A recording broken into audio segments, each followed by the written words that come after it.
there, my little Midnight Movie Maniacs. Welcome to another fun episode of Midnight Movie Mania. Why you look so stunned? I'm just thinking, okay, you're already upselling this terrible movie, but okay, we're gonna have fun. Okay, I am your host, John, and with me is my co-host, Spike. Hi there. Okay. This is, oh my god. Right then, we were discussing before we turn for recording this thing, are we a Coke or Pepsi drinker? Now, I'm a Pepsi Max drinker, predominantly cherry Pepsi Max, and Spike is a Coke drinker, so... Yeah, Diet Coke to be specific. So yeah, because in this movie, there's Pepsi advertisement everywhere. I mean, I was like, you have got to be joking me. I mean, I'm surprised the kid didn't have Pepsi on his t-shirt. It was ridiculous. I was like, oh my god. I mean, I get it, they're at the diner and there's Pepsi advertised because it's a diner, but they're in school and it's over the school. They're in the basement, it's over the basement. I'm like, what the why is there Pepsi advertised everywhere? Yeah. To be honest, it was the 80s, and so there was a lot of advertising going on in high schools at that point. It was, that's true. I mean, wasn't there a big fight between Pepsi and Coke during the 80s? Oh, yeah. Cola Wars, yeah. Yeah. I mean, we didn't really get that in Britain. All we had was, as we're saying, because I know the whole thing was the bit about new Coke versus old Coke sort of thing, and what was better, but we didn't have that in Britain. All we had was Pepsi or Coke or Coca-Cola, I should say. I mean, this is why I'm a Pepsi drinker, because I think Pepsi's a better taste than Coke. I think Coke's too artificial. Oh. Imagine a soda being artificial. I can't imagine. It just seems so real to me. Anyway, we should get back on rails here. The movie we're discussing is what's this thing called again? Cutting Class. I've got what it's called. Because it is school. It is understandable that you'd forget because it's not that memorable. Because I'm a best Oscar voice. School's back till winter. This is Brad Pitt's very first movie. Filmed way back in 1987, but sat on a shelf for 2 and a bit years before it was released. And it should have kept on the shelf, frankly. Yeah. This was requested way back in January, but I forgot all about it until this month. So we're doing it as school comes back. What the hell, we'll do it in September. So yeah, even though in Britain, school came back in mid to late August, so we have that one. Yeah, same here. It was late August, early September. Yeah. So by the way, is this the first time you actually seen this thing? Yes, it was. Okay then. It was an experience. Yes. I first saw this when the pandemic first hit, and I was digging through the utter shit in YouTube and found gems. I mean, some of them were good movies, but some of them were atrocious. I saw, where was I now? Let me see. The Watcher in the Woods, which is a Bette Davis movie from 80, God, was it 88? I think it was. Quite a good movie, actually. I might actually cover it for this podcast. Oh, God, Head of the Family, which is a terrible trauma movie about a deformed person with a giant head, and he's stuck in a wheelchair, and he's psychic powers, and he controls his family members, and they're all deformed, and it's okay then. Pumpkinhead 2, which is just trash. Well, I actually saw that in the theater back in the day. My lord. Because I was such a huge fan of Pumpkinhead. The original is phenomenal, and then I saw the second one, and I was like, oh my gosh, this is just wrong. Oh my god. But it'd be called The Brain, which is a 1980, I want to say 6 movie about a giant alien brain, and it's interesting. Oh god, and if I got Dr. Morbius, which was Roger Corman's idea of how to do Doctor Strange back in the late 80s, early 90s, and it's just as bad as you think. And then I've done some high school slashers, which I can't find on this bloody list somewhere. Where the hell is it now? I've lost it on my list. Talk amongst yourself while I look for it. Well, I thought I was thinking, oh, this is going to be a fun high school slasher movie, Mm. you know. And I mean, it wasn't not fun, but it was not the slasher flick I was hoping for. Yeah. I first saw this way back in when was it? 2020, and oh my god, I kind of watched it when I was half drunk, which is how you watch this movie. Because if you don't, you're like, wait, what? What's happening? What? Oh yes, there we are. Horror High, which is an abysmal 80s horror. Jesus, that's so bad. What's that called? Final Exam, which is a early 80s slasher. Oh. Slasher U, which is a terrible 80s slasher. I've various other ones, and I'm like, oh my god, but this one has to be one of the worst I've seen because nothing makes sense. Like the killer teleports at will. I'm like, what? How did he get from and the what? Yeah. And the plot makes no sense.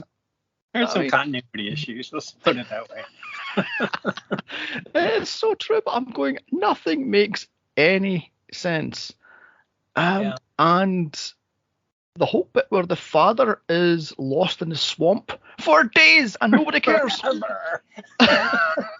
Like, my gosh, hasn't he got? I mean, he couldn't have been that far away. Yeah.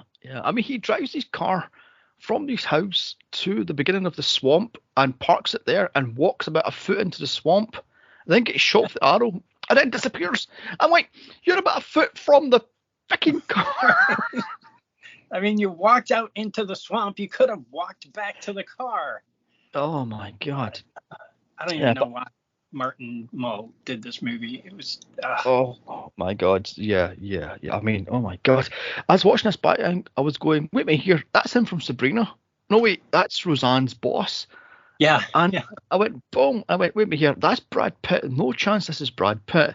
And it was Brad Pitt. I was like, oh my god. And the girl in it, I know her from a deliciously terrible early 90s movie called Popcorn. Where she's the lead. I saw that. I didn't see the movie, but I saw that it was on her list. Oh, it's delicious. It is so bad. It's basically a killer that can take his face off and put a new face on at will. And it is deliciously evil. It is deliciously evil, deliciously bad, but it is just so bad. It's genius. Oh, so nice. I might put it in this podcast. I'm not sure. Oh, that sounds like fun. Unlike this movie, which was not quite so genius. Yeah.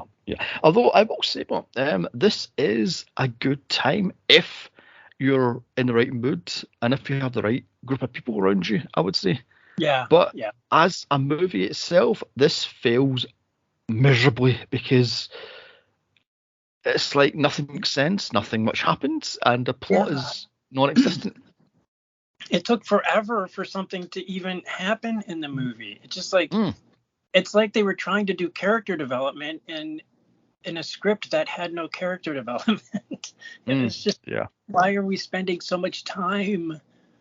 So yeah. I mean, and also how stupid is the main girl in this? Her father says, "Don't cut class, no boys over, no partying." Fair enough. But she invites over the killer who spends the night watching her sleep. I'm like, what in the although doing research on this movie, I was stunned that the producers didn't think Brad Pitt was good looking enough. No, I know. I was like, what? Brad Pitt, for God's sake. Yeah. And apparently the director took his headshot out in public and asked, I think it was like 12 random girls, and I went, oh my god, he's gorgeous, who is he? Yeah. And the producers was like, I don't think he's good enough. Now, he's acting as shit in this, don't get me wrong, but he is a good looking man, and still is to this day. But really, Brad Pitt's it's funny because when I went into this movie, I was thinking it was going to be like seeing Hugh Grant in Lair of the White Worm for the first time and thinking, wow, this guy is so much better than everybody else in this movie, you know. But But I went into this movie. I'm like, okay, he's not the great actor that he became later on. Nope. Because it was not great. Oh no. I mean, he was better than everybody else, but I would say, yeah, that's true. I mean, apparently the lead didn't want to do this movie. She was forced to do it by her agent because this would be an opening for her. And I was going, I would have said no and threw a script in his face because it was terrible. It was something like 10 times he says, do the movie, do the movie, do it. She goes, no, no, no, no, no. She only did it for Rowdy McDowell and Martin, what's his name? Martin Mullen? Mull, yeah. Sorry. So yeah. And I was like, you should have said no. Stick to your guns. This is going to be a great opening for what? I mean, she probably was so mad when it got, shelved for 2 years. Nobody ever even saw it. And then it was only direct to video. It wasn't even any release, in the theater. Yeah, straight to tape. Yeah. I mean, oh my God. But I suppose you could say she's in Brad Pitt's first official movie because, yes, this was released in 89, but it was shot 87 rather, before, what was that called? He done a movie in 88, I think it was, where he's a track runner. I think it's called Going a Distance or something stupid like that. That's his official first movie. So because it was released first? Yeah, because it was released. Yeah. I think it was like 6 months before this movie. So, one thing I have to ask: have you ever cut class in school? I hate answering this question because no, I never did. I never cut class. It was I was a very upstanding citizen. It's terrible. My daughter did all the time though. Under the bus there. I would get a call from the principal. Your daughter was caught cutting class again, and I'm like, okay. Like, she was a good student. I'm like, I don't care if she cuts class. She's doing fine. But I never did. Yeah, I mean, I never did myself in high school, but in college, that's a different story because we cut class a lot because we had like early morning classes, then nothing until about 2 in the afternoon. So it's like, what's the point of going to the afternoon classes or going to the morning classes? Let's just skip the ones and do them. I mean, I remember we done a test in food hygiene, and it was at 2:30 in the afternoon. So our morning class finished at 10 o'clock in the morning. So we sat in a bar from 10 o'clock in the morning to 2 in the afternoon drinking and having lunch and such. And we, as a group of 15 people, sat and did the test, and I passed it with an 84%. So drunk, no idea what I was writing, just ticking boxes and blah blah blah, and I passed it 84%. Oh my God! So yeah. You're such a star. You were a star student, I could tell. Oh no! I mean, I cut college classes all the time. I did that all the time because I hated college. It was terrible. Yeah. College for me was not a thing. I'm not a person to be talked down upon, which I couldn't stand, because we had this one lecturer who was constantly talking down to you because he was ex-army, and he thought, I'll go teach you like a soldier. I'm like, I'm not a soldier. I'm a student at a college here. Don't talk to me like I'm a fucking idiot. And I hated this guy.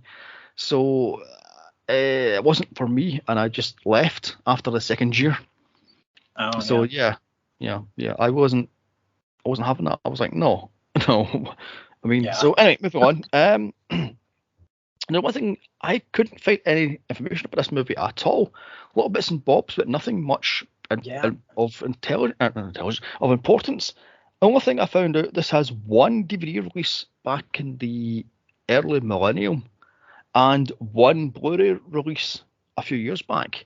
It stuns me this is a Blu-ray release. I mean, I was considering it's Brad Pitt, you'd think that they'd like try to play that up, you know what I mean, and do more with it, but maybe have a Brad Pitt commentary. Oh God, yeah.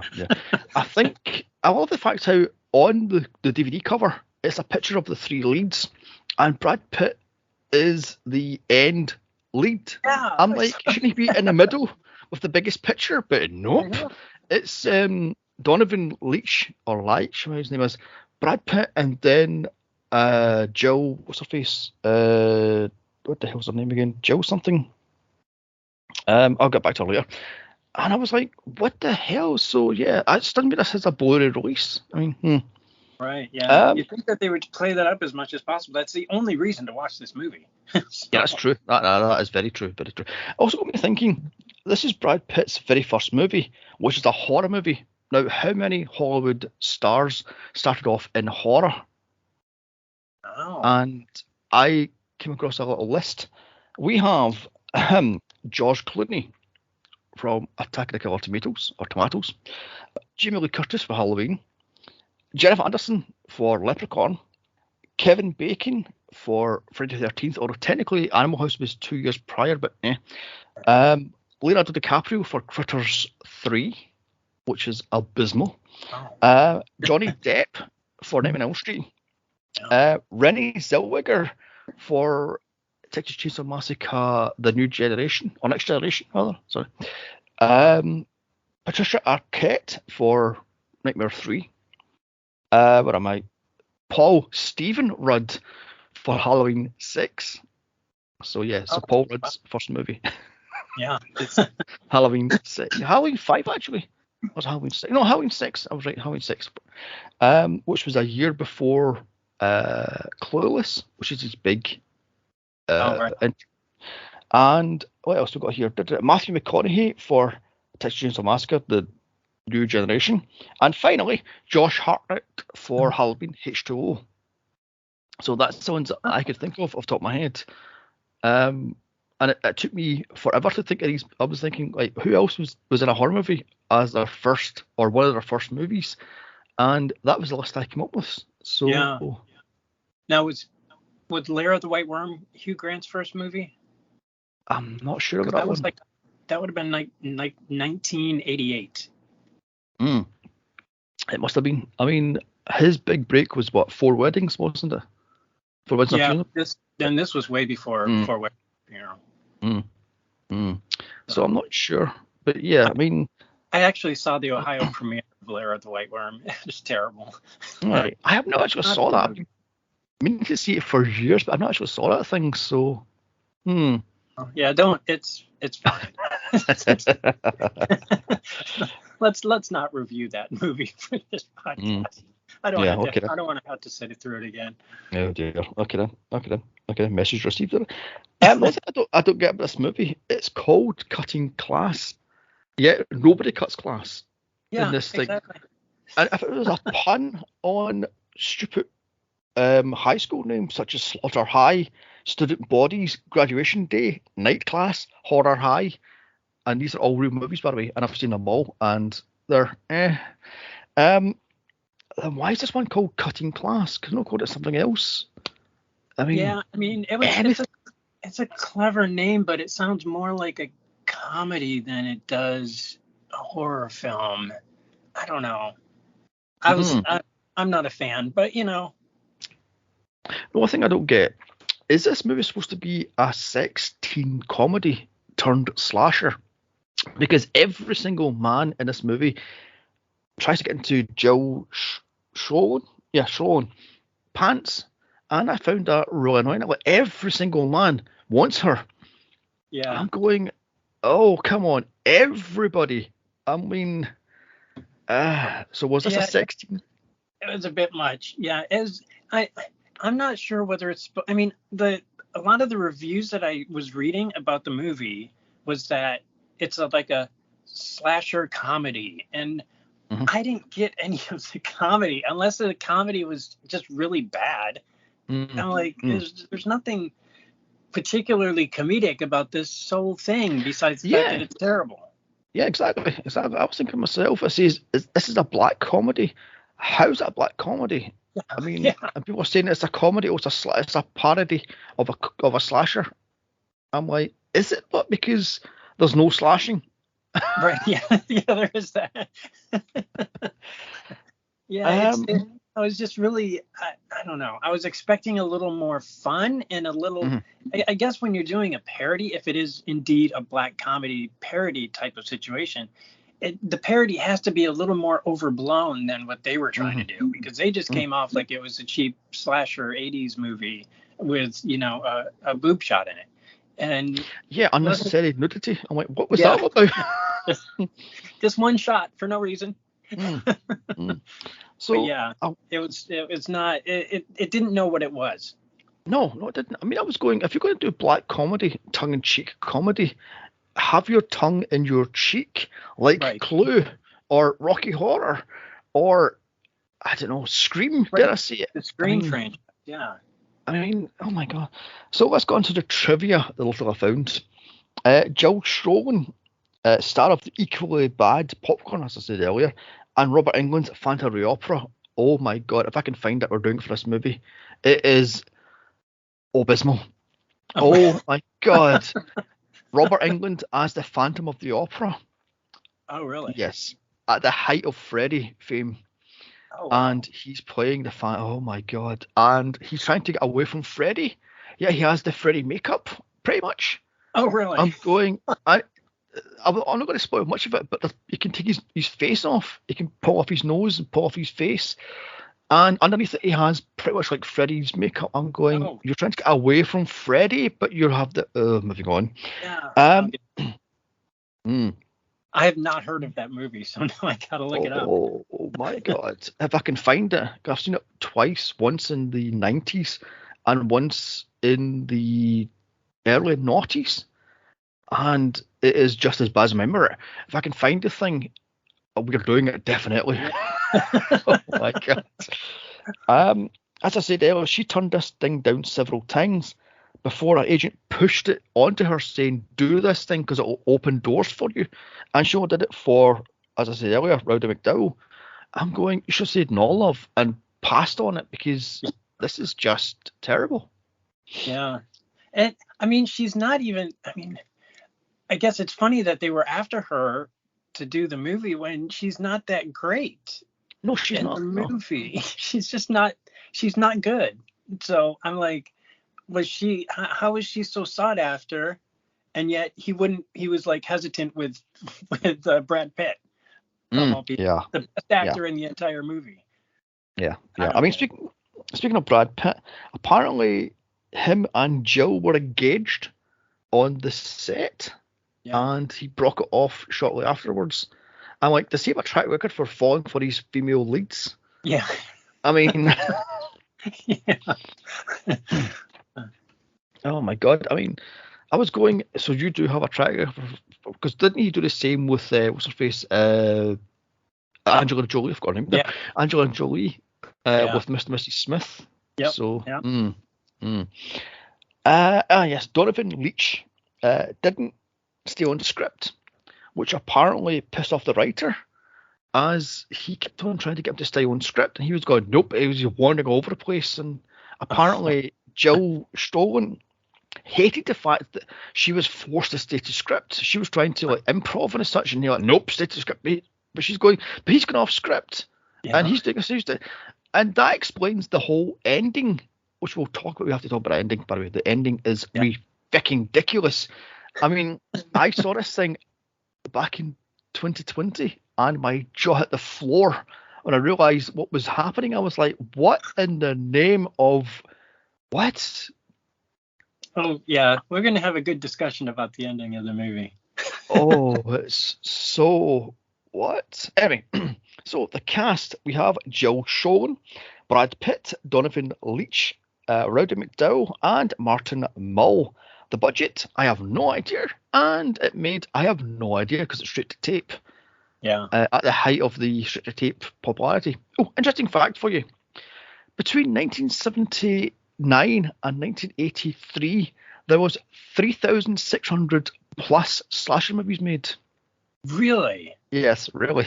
There's a fact for you. So, yeah. So much material to have to look into now.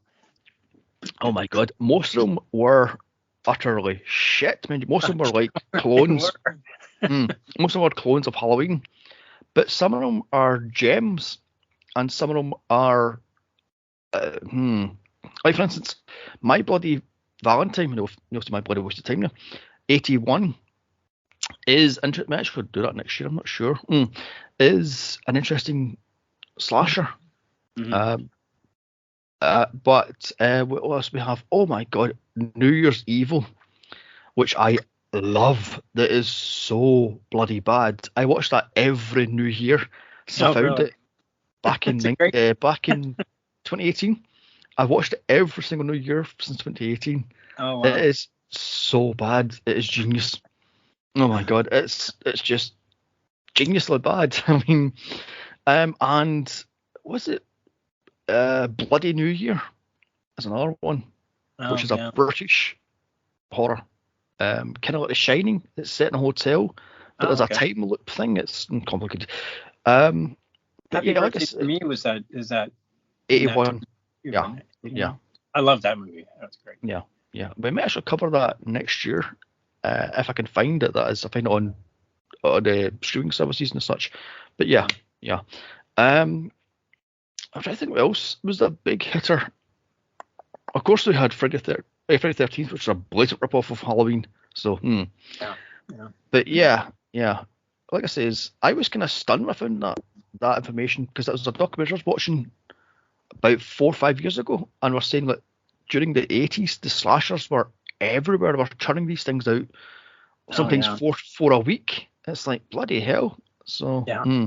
And they probably had production values about the same as this movie, which yes, $1.20 in stick-back plastic.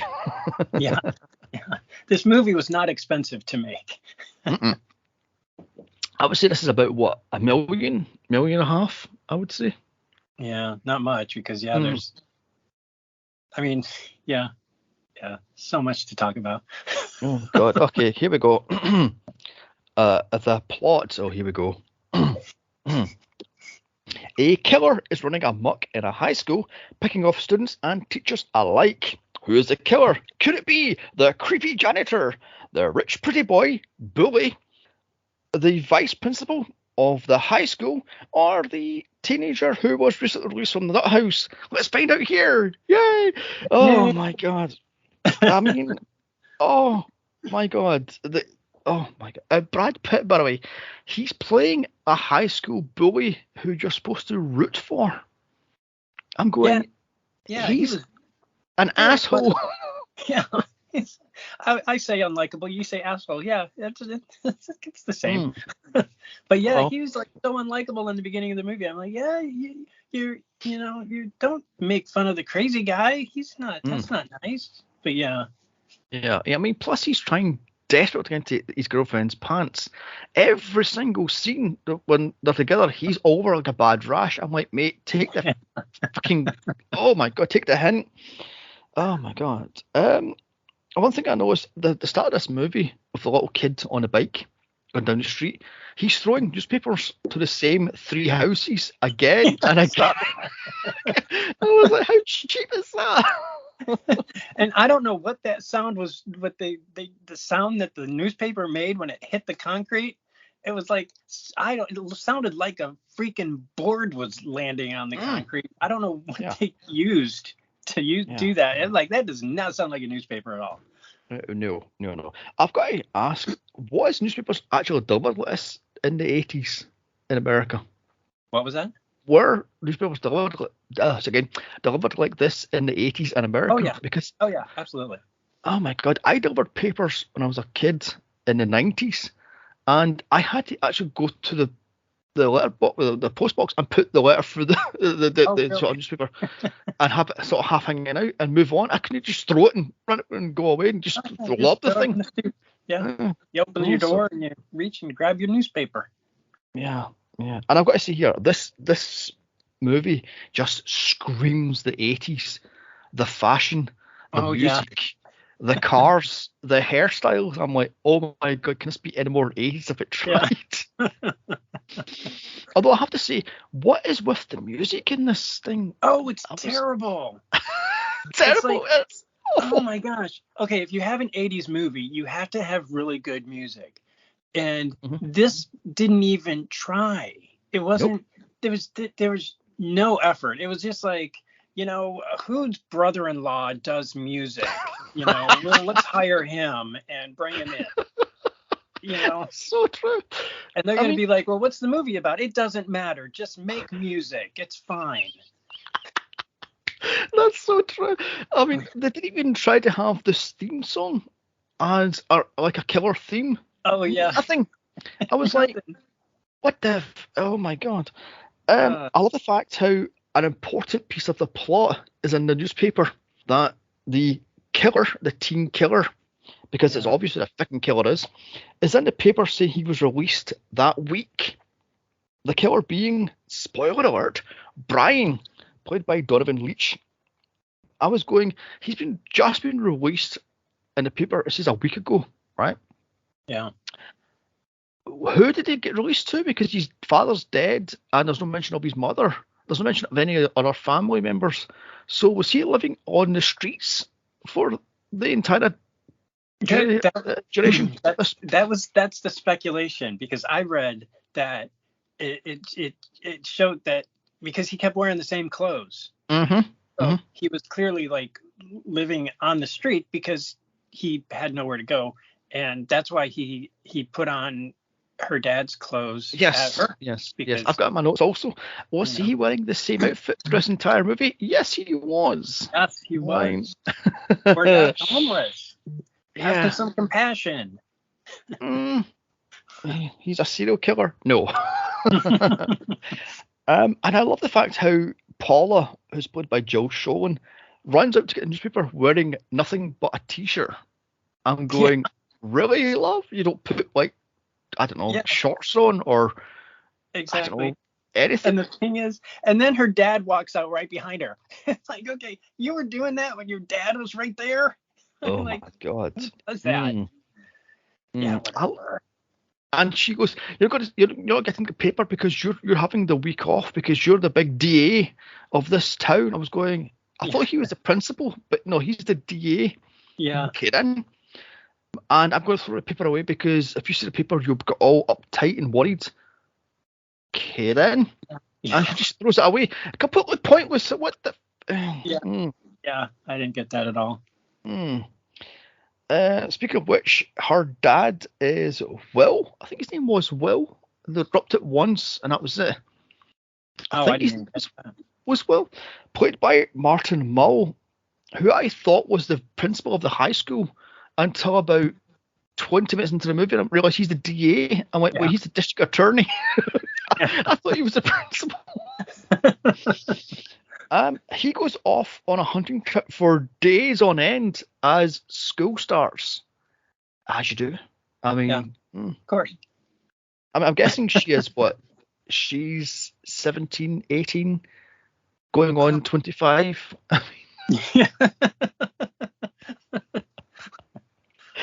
I mean, I knew him, as I said earlier, I knew him from Sabrina, the Teenage Witch, and Roseanne. Also Clue, which we covered, so check our archives. So yeah. And I was going, he doesn't fit in this movie. It doesn't work. He's too uptight, and his comedy scenes actually are funny, but it doesn't work in this movie. I mean, is this where the comedy comes from? His part? I don't know. He doesn't. There is no comedy with his. I mean, maybe it was intended to be comedy, but it certainly didn't come off that way. I don't know. Gets shot by an arrow and is tumbling. I mean, that was kind of funny, but I don't think that was on purpose. I don't know. I mean, he pulls out a boiled egg every scene. Where's he get his eggs from? He just pulls them out of his vest. He's going, what? Oh my God. I don't get it. Oh my gosh. Seeing him in this movie was so frustrating for me. I'm like, you are so much better than this. Why? They gave you nothing and you took nothing. I don't know. Yeah, I mean, did he have a free weekend back in '87 and went, I'll do the movie, but you're happy for one set? Go! And he'd spent the entire time outside, wandering around some swamp area, so... Yeah, exactly. And it was probably behind the house that they started in. Because, possibly, yes. It was just like, there's nothing there. It was so sad. Anyway. I've done here, wait a minute here, he's the DA, he's not the dean of the high school? this explains why the killer, quote, kills him at the start, because he's the one that put him away. And Right. it clicked for me. I went, oh, he's the DA. Because like I said, I saw this once at the start of the pandemic, and I was about 6 beers in, so I wasn't paying attention. So, Had you only been 4 beers in, you would have gotten it. yes, oh my god. I love the fact how he drives to the middle of the swamp to hunt ducks in California. There's swamps in California. Yeah, I don't know. Where the killer uses the actual bow from Deliverance. That is the actual bow from Deliverance, allegedly. Oh, really? Yeah, there's a behind the scenes stuff I watched on YouTube, and they say that the writer wrote Deliverance, so that's the actual bow from Deliverance. Deliverance. Really?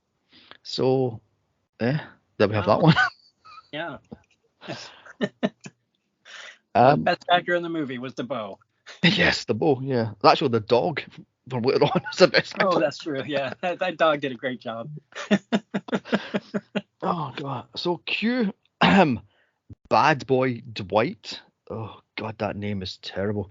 Played by Brad Pitt. I'm sorry, but Dwight. To be named Brad and then to be cast as Dwight is terrible. This is why later on I stopped calling him Dwight. I started calling him Brad and Jill. I'm like, screw it, I'm not going to call them Dwight and Paula because they're terrible names. They are. They're not even particularly 80s. No. You know, I mean, pick a, Trevor or Travis or something. Or Chad. I mean, if you're going to do this 80s bad boy, call him Chad. Right, Chad. They're always a Chad. Oh my god. And I love the fact how he's speeding down the road at 9 o'clock in the morning, and he's not giving a hoot what he's doing, and almost knocks down a little kid who's riding on Danny from the Shining's tricycle. I love that bike he's got. It's like down the road, and this car's barreling towards him. I'm like, what the Yeah. Again, why was that there? I mean, maybe to foreshadow more, the end, but it seemed superfluous. Also, is it me? Did that car at the beginning of the movie? That car was a Corvette, and at the end of the movie, it was a Ford. So what happened to did they lose the rights for the Corvette? Yeah, I'm pretty sure that first car was a Corvette, and the last car's a Ford. Oh no, I'll have to watch it again. Because it was definitely a Ford Mustang. It was definitely a Ford Mustang. Yeah, I don't want to have to watch it again. I'll just take your word for it. But yeah, it definitely was a Mustang at the end. I remember that. Also, I love the fact how Brad Pitt shows up to school late. He just walks in through the back door and walks into the chemistry class, and he's like, I'm fine, have a seat. No. When I was in high school, if you were late, you had to go to the front of the office and fill in a late slip, and then sign in. If you've done 3 sign-ins late a week, you get, I don't know what it was, detention or whatever it was. Yeah. I'm like, oh bloody hell. Yeah, it didn't happen like that. Not in my high school anyway.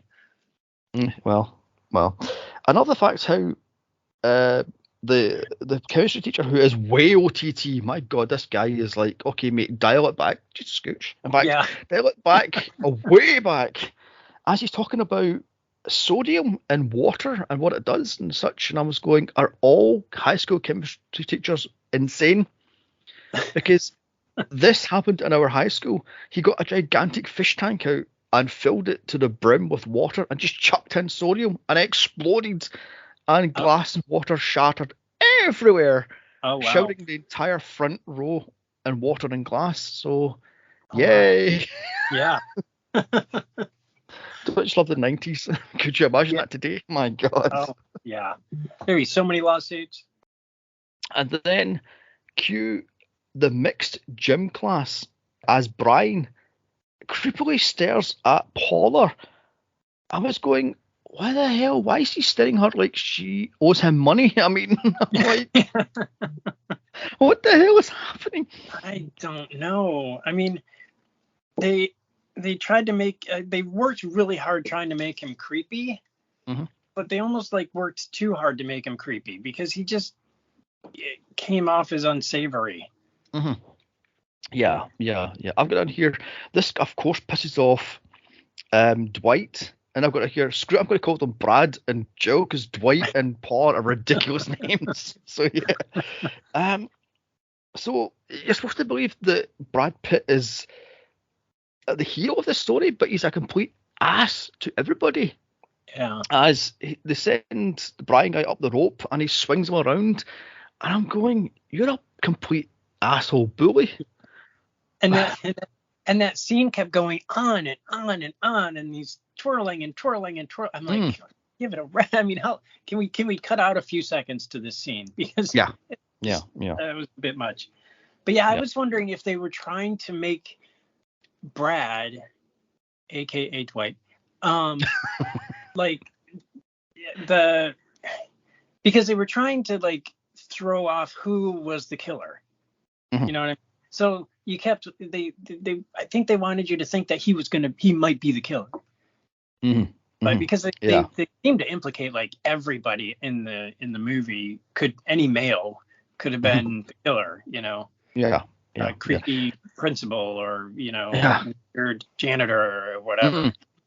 So maybe they just found him unlikable to think that, so maybe we would think that he was the killer. I don't know. Yeah, that's very true. Also, I have to know, what is it with PE teachers and that goddamn rope? What was the point of climbing that rope? So I remember having to climb a rope for PE before. I hated that stupid rope. I was like, feck off it. Yeah. And I love the PE teacher, played by Dirk Blocker, is a complete utter dick as he mocks Brian for falling off the rope. As he got rope boards, he's like, "Oh, my hands," and he's going, drop, give me 20. Yeah. So I was going, are all high school PE teachers complete and utter dicks? Because they are in the 80s movies. They are in the 90s. Oh my god.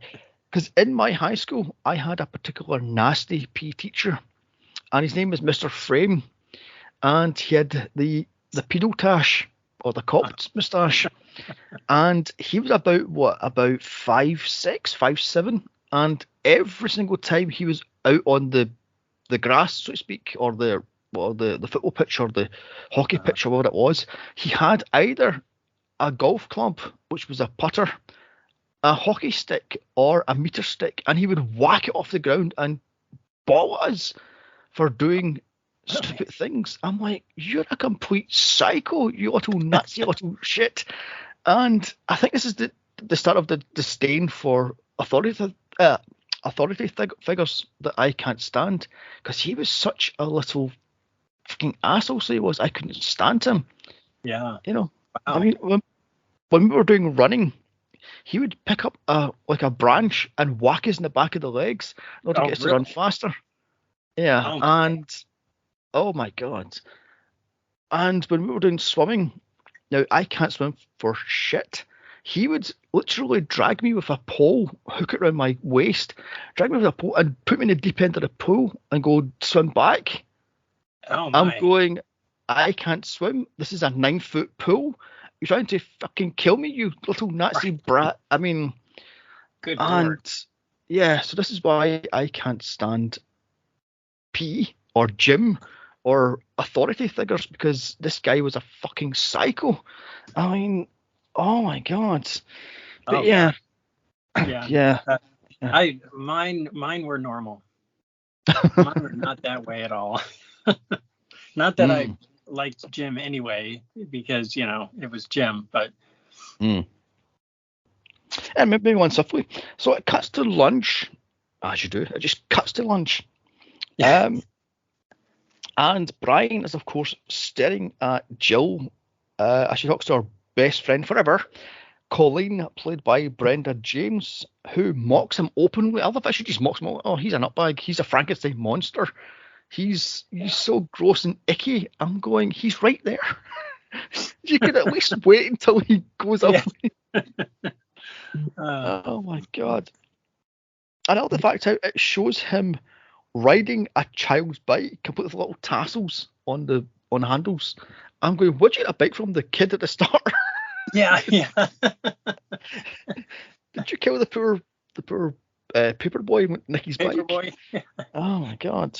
Now I got to check it out again to see if that was the same bike, because was it? It makes me wonder Mm. now.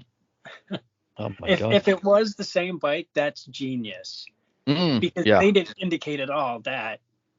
No. I kind of want that to be true. Also got down here, what is he wearing? Why is he wearing bowling shoes outside of a bowling alley? Was that a thing in the 80s? Okay.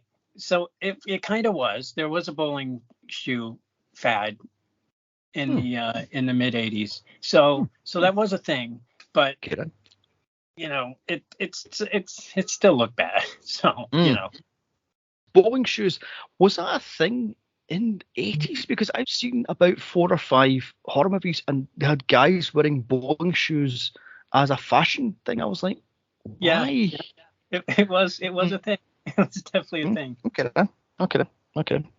I mean, I love the fact how Brad Pitt shows up in his car and he outright demands Jill goes back to hers to have sex. I'm going, every single time these two have a scene, he pressurizes her for sex. I'm like, what the fuck? Oh my And God. he's the hero, folks. I mean, Yeah, he's a horny little guy apparently. I've got down here, he says that he stole his brother's ID to get beer so they can have light beers and sex. It's a great night there. Yeah, he's a classy. Classy, yeah, very classy. He's 24 here, playing 18, and he looks every inch of 24. My lord. He was 24 in this movie. Uh-huh. I mean, he did look older. I didn't think he was that much older. Oh my God. And she's 24, playing 17, I think. And Donovan Leitch is 20, playing 17, 18. So he I could buy as a late teen, but Brad Pitt looks 25 every inch of 25. Yeah. I mean, oh my God. Yeah. Yeah, that's it doesn't surprise me because he did look older. I didn't think he was that much older though. Wow. Okay. God. So Brian hands Jill a hot dog after she said she's craving one. I didn't hear creepy much. Also, there's I'll cut that bit out. I'll do that a bit later on. I've done here, Brad Pitt's annoyed that his hot dog is bigger as a whole bit, the whole dueling hot dog sizes. And I've done here, yes, Brad, we've all seen the Playgirl pics. To quote Shania, that don't impress me much. So, terrible. Moving on, before I get sued. Yeah. He talks about how dare you take Brian's wiener. I was going, enough of the sex puns already. Can we just move on with it?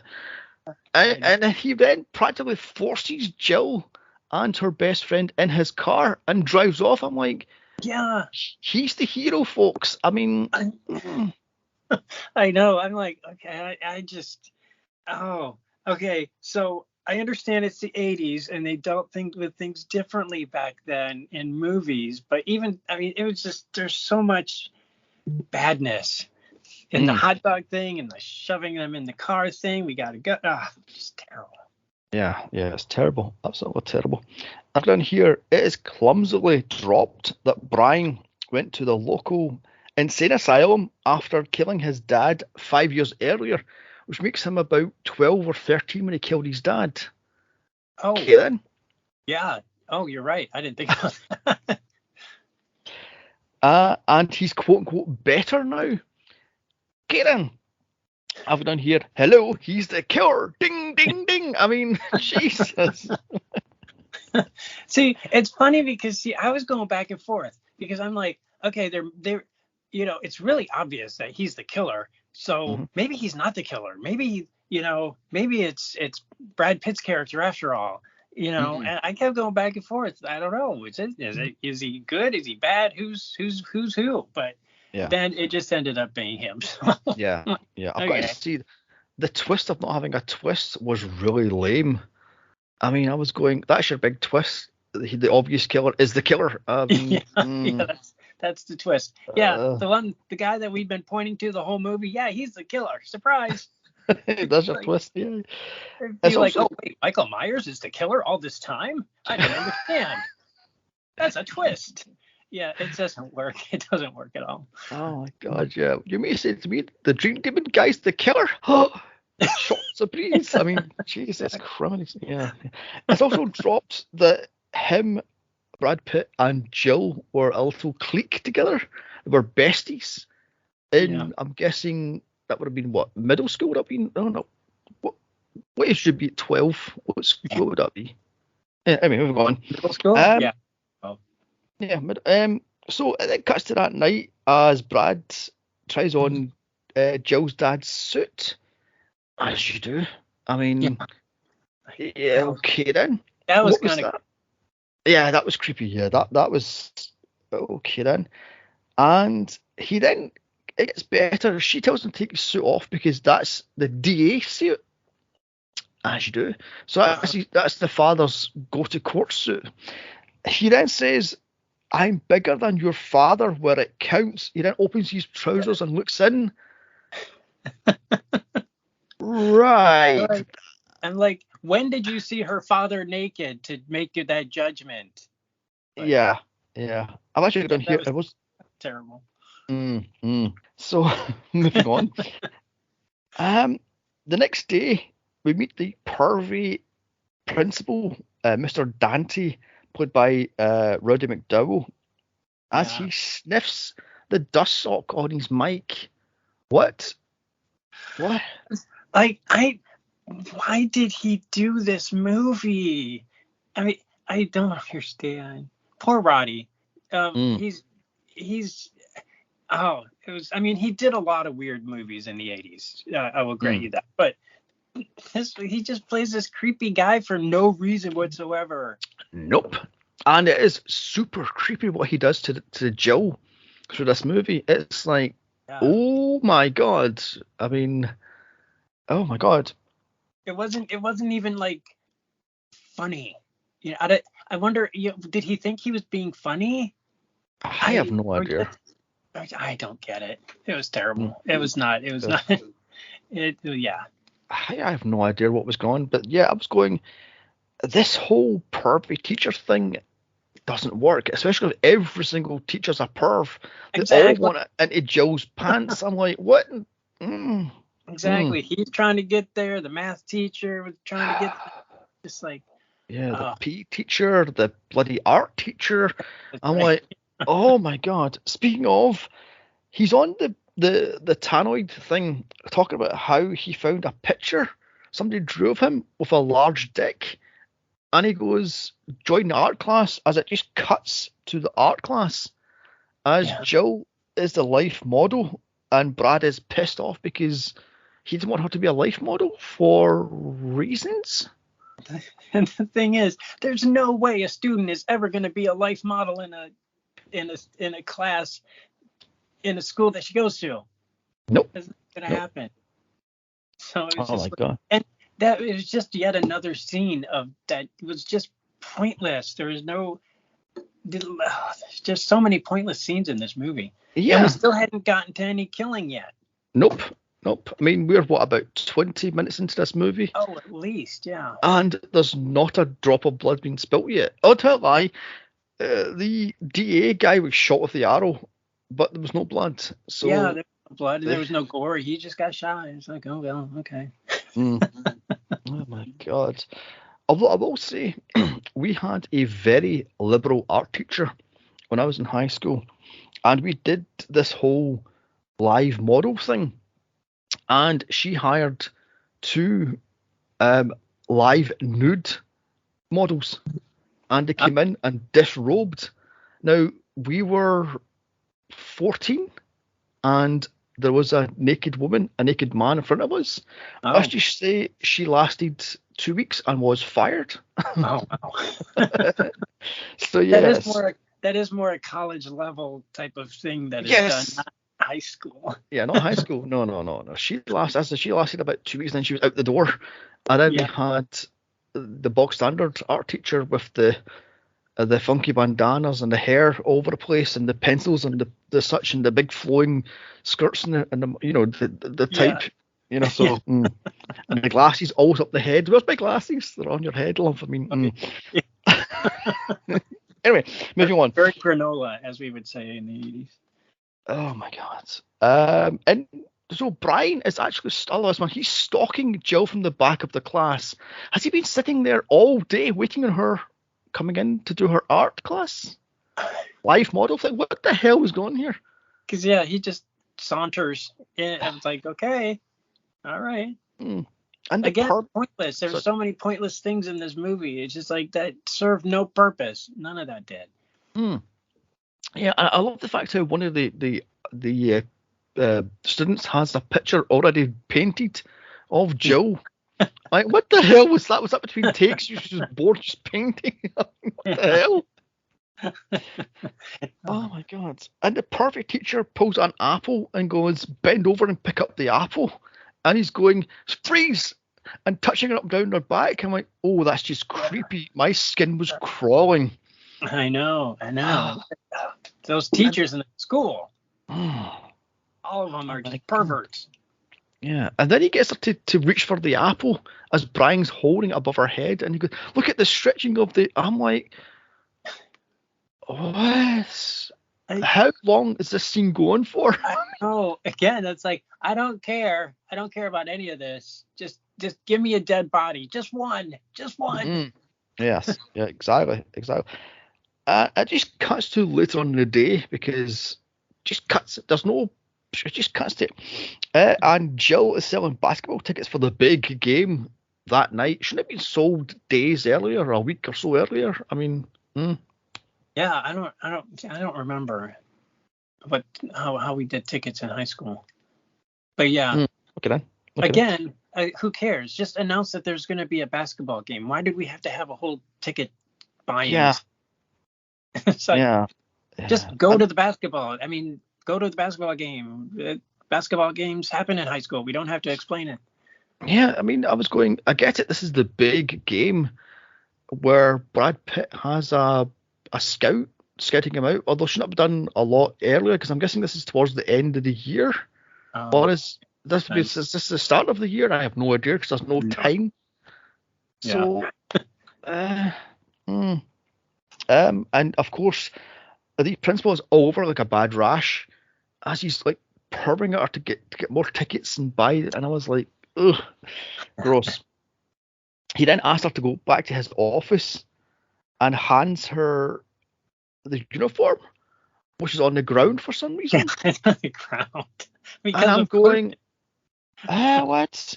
She's bending over to pick, and he's practically behind her, sniffing her. I'm like, oh, that's just creepy. No, that's just stranger danger alert. I mean, Jesus. Oh my God. I've got it down here. What is wrong with these teachers? What is wrong with this school? They're openly perving on her. They are. Oh my gosh. And only her. Like, nobody else. I mean, her best friend is way hotter, but no, they're not touching her. Ugh. It was just I don't know. So many weird things in this movie. So many weird things that had nothing to do with the movie. Yeah, that's ridiculous. And then we have a blue-balled Brian walking down the hallway, dragging a wooden ruler off the lockers since a music plays because he's obviously the killer.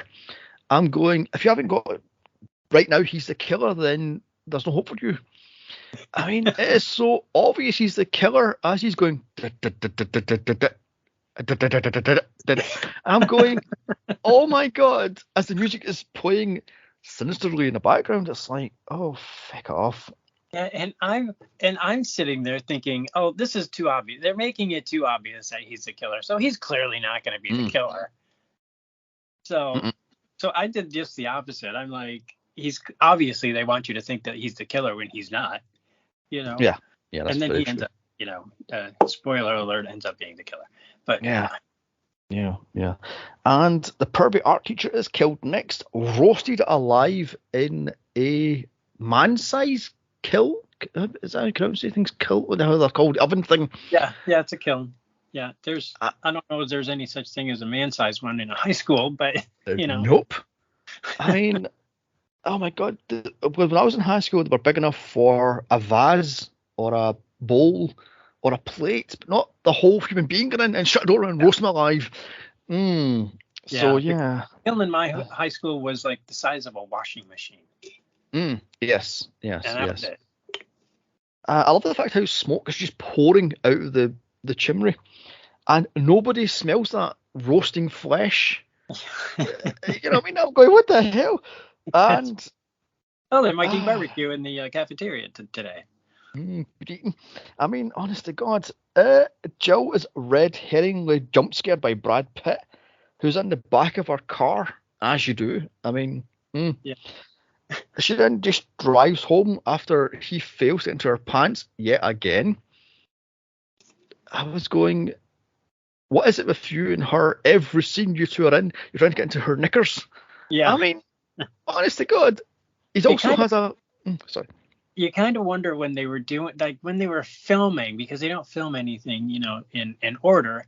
Um, if they were filming, they didn't realize that he was constantly getting in her pants until it was cut together, and it's like, oh, every other scene is you trying to get into her pants. Mm. Yeah, yeah. I mean, honest to God, and also every other scene he's in, he has a bottle of beer in his hand, and that really annoyed me. I was like, "What'd you get the beer from? Yeah. You're supposed to be 17 or 18, and you've got this bottle of beer in every other bloody scene that Yeah. you are not drinking her knickers. You've got a bottle. Oh my God." So he gets pissy, as you do, and runs to get back into the school to get his, what was it, math book or something like that. Oh yeah. And he starts to drink, and I'm going, what is happening in this movie? Nothing is making sense. Yeah. I mean, there's a certain linearity to it, but it's minimal. Mm, It's just yeah, scene, yeah, and then it's like they have a scene, and then they have another scene, and they briefly mention the previous scene, but it has nothing to do with the scene that you're in now. no, That's kind of how the movie went. yeah, yeah, it's ridiculous. Although I did notice right about this time, there's a cut on Donovan Leitch's face, which must have been a real cut because she Yeah. done it to him later on in the movie. So was that a real cut he had in his face and a real cut on his forehead? I don't understand that because I'm not a. I mean, did we see him get cut on the forehead? Because Um, the cheek one just appeared and yeah, was well, there for the rest of the movie. yeah, well, later on when she's having that sort of bath shower thing, she pulls a pair of scissors at him and cuts him in the face, and he That goes, was "Oh." cut in the face. Oh, Yeah, but I'm not sure about the head, but on the cheek, she cut him with scissors. So was that a real cut? Was it an accidental cut? Because she got it on his face all the way through this movie, and then his forehead cut just appears and disappears, and appears, and I'm like, yeah. what happened? I don't know if they had a scene that was that they edited out, and Mm, I don't get it. I all I know was that he was suddenly bleeding, and I'm like, I don't remember him getting injured. mm, mm. Or was it from that frankly dangerous end fight scene? I mean, what was going on? We'll get back to that later, but yeah, I'm sitting on that for a little bit because this is just ridiculous. Anyway, Yeah, back to this. We're introduced to the skeezy, because of course he's skeezy and pervy, janitor Schultz, played by Robert Galdini, how's his name, who has none of Brad Pitt's shit. He doesn't let him to the school to get his math book and tells him to piss off, basically. yeah, yeah. So, Kieran. I hated that character. I hated the janitor guy. It was Mm, it was too over the top. He was just like this weird creepy guy that you knew wasn't the killer. So mm. why is he being mean and creepy? And it was he there for comedy relief but just wasn't funny? I don't know. I don't know why he was there. I think you're supposed to believe he was the killer because I've seen production shots of this, and there's bits where he's menacing people with the mop. So he's supposed to be like, oh my God, he's the real killer sort of Uh, thing. But it didn't work because no, obviously Brian is the killer. I mean, it just doesn't work. Yeah, he was So, too comedic to be the killer. mm, You know what I mean? There's no way. Even if, yeah, I hated that character though. I'm like, okay, let's just yeah, cut him out of the movie. yeah. I mean, he was working my last nerve towards the end. His whole Oh, attacking Brian with the mop. I'm going, what are you, Toxic Avenger? I mean, yeah. Jesus. So later on that night, out of nowhere, Michael Myers stalks Jill, who is standing at her bushes, and then he vanishes into fresh air. I'm going, what? So is this your new power? You can just teleport? Yeah. Uh, and she's going, oh my god, he's out there, but he's not out there. As Brad Pitt, Colleen, and her boyfriend Gary, played by Mark Barnett, show up drunk, but of course. And Jill has the key, which I don't get this one. She's a student. Why does she have the key to the office around her neck? I know. Well, because the principal apparently gave her the key because of reasons, but I mean, because they established that he gave her a key, but I don't know why. Apparently, he wanted to give her access so he could see her bend over more. I have no idea. Oh, I have no idea myself. I mean, so they used the key to break into the high school to get the files on Brian for reasons. Yeah. And she says, no, piss off, throws him out. So Brad Pitt steals her chemistry book or math book, whatever book that was, and she then goes to the high school to break into the high school to get the files. And I'm going, what is going on here? Why is, oh my god. So, Yeah.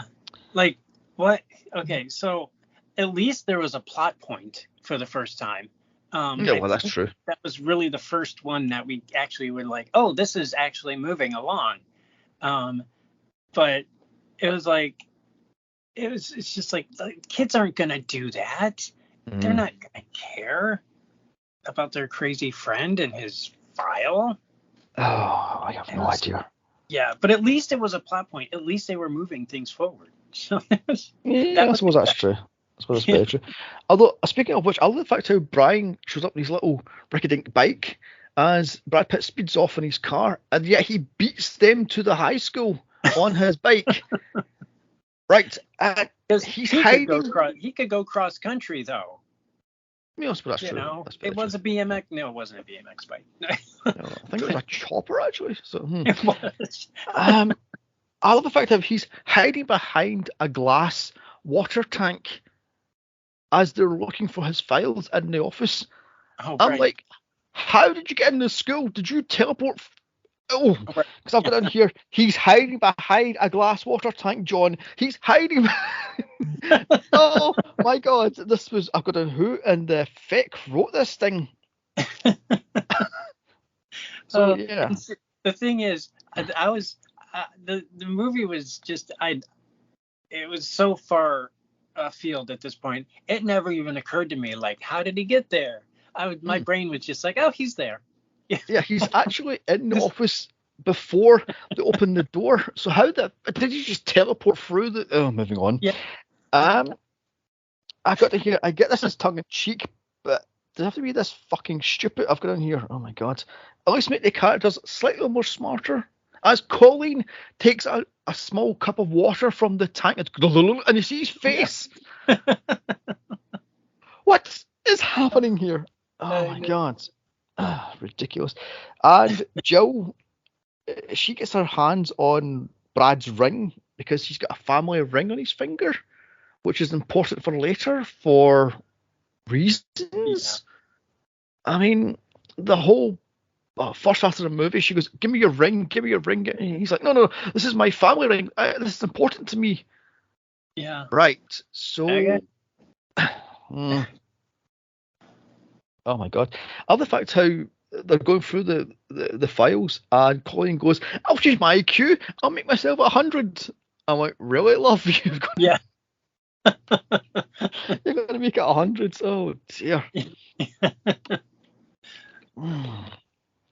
So anyway, so they find out that Gary was released. So no, Gary. what's his name? Brian was released from the psych ward. I'm going to hear Gary, idiot. Brian was released from the psych ward a few short days earlier, and he had ECT, electric shock therapy, for days on end, and that makes him better. Yeah. Kieran. And I swear to God, Gary calls Dwight Brad in this scene. Oh, really? Yes, he goes, "Come on, Brad, put the papers back in the file." I'm like, what?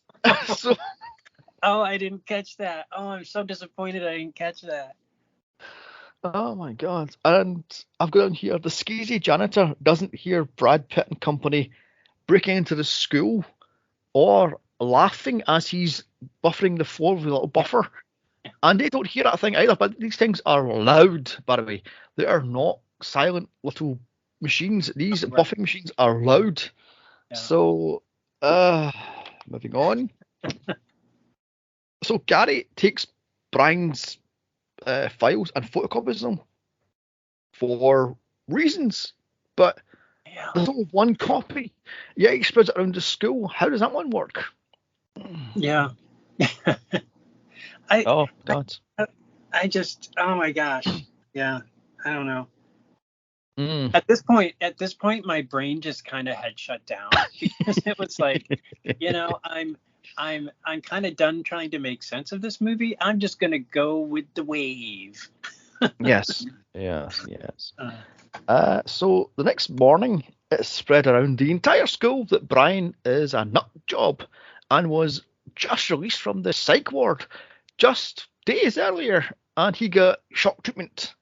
Now down here, we should cover that movie. Yay! Yeah. Anyway, it's funny. I thought the same thing when I saw that. I'm like, I've seen that. My God, shock treatment. Oh, so bad, but yet so good. Anyway. Yeah, exactly. Where was I? So that afternoon, the biology class goes on a field trip to the swamp for reasons, and somebody stands on Jill's dad's chest. He's still alive after, what was that, 3 days? Something like that. In that swamp with an arrow through his chest, and he's still alive. I'm like... You'd think he'd bleed out by now. Oh my God. They ignore his cries for help, and this is the whole start of this running gag where everybody hears him screaming but ignore his cries for help. Like the bloodhound sniffer dogs, they ignore his cries for help. The cops are in the woods, they ignore his cries for help. There's helicopters in the sky and ignore the fact he's right there. And it's like, oh. Yeah, and the thing is, I mean, you call it a running gag, but it neither ran nor was a gag because it just was terrible. It just didn't go anywhere, and it was annoying every time they showed him on the screen. Yeah, that's very true. That's very true. I mean, what annoyed me the most was he's pulling out a boiled egg every single scene he's in. He pulls out a fresh boiled egg and eats it, and I'm going, where do you get these eggs from? Yeah, exactly. I don't get it. My God. So later that day, or night rather, it's the big basketball game, and Brad's dad has paid a scout to scout him out at his basketball game. Is that how that one works? You can pay scouts to watch your son. Is that called bribery? Yes, I don't know. I'm not a sports guy. Okay, moving on swiftly. The pervy principal is practically creaming in his pants at the sight of Jill and company in the what's called cheerleader uniforms. He's all giddy and, oh, look at them all, the little pom-poms and their outfits. I'm like, okay then. And Jill's best friend takes off her pants and goes, we'll give the boy something to cheer for. I'm like, what? And who wrote this? Was it a horny 12-year-old? I mean... Right. It's like written by an 18-year-old. My God. Again, like most of the basketball scene didn't need to happen. That's very true. Yeah. Although the whole scout thing played no part in the movie whatsoever. Nope. the fact that he loses his scholarship, it's who cares? We don't care. We Who want cares? to know who the killer is. We don't care if he gets a scholarship or not. I just don't get it. I mean, I do love the fact how Brad Pitt is showing off. He's doing like double, what's it called, traveling, as he's dribbling up and down there. The what the hell it is? I mean, I played basketball twice in high school. Cares, frankly. And he's showing off, and he misses the basket, and he gets into a fight, and that's how he loses his scholarship, because the scout's like, he's too much of a hothead, blah blah blah blah blah, and storms off, and he's like, I hope you're happy, and blah blah blah, and he goes and gets changed, and I'm like, who gives a fuck? Cut this out. I don't care. Exactly. Why is this in this movie? No, this isn't a sports movie. We don't care. So under the bleachers, because of course he is, Gary is under the bleachers looking up girls' skirts and looking for spare change, because what? That's what you do in high school. Oh my god. That's what 35-year-old men think people do in high school, I guess. Really yeah, oh my god. He's killed right in front of Colleen, who was dragged under the bleachers by the killer.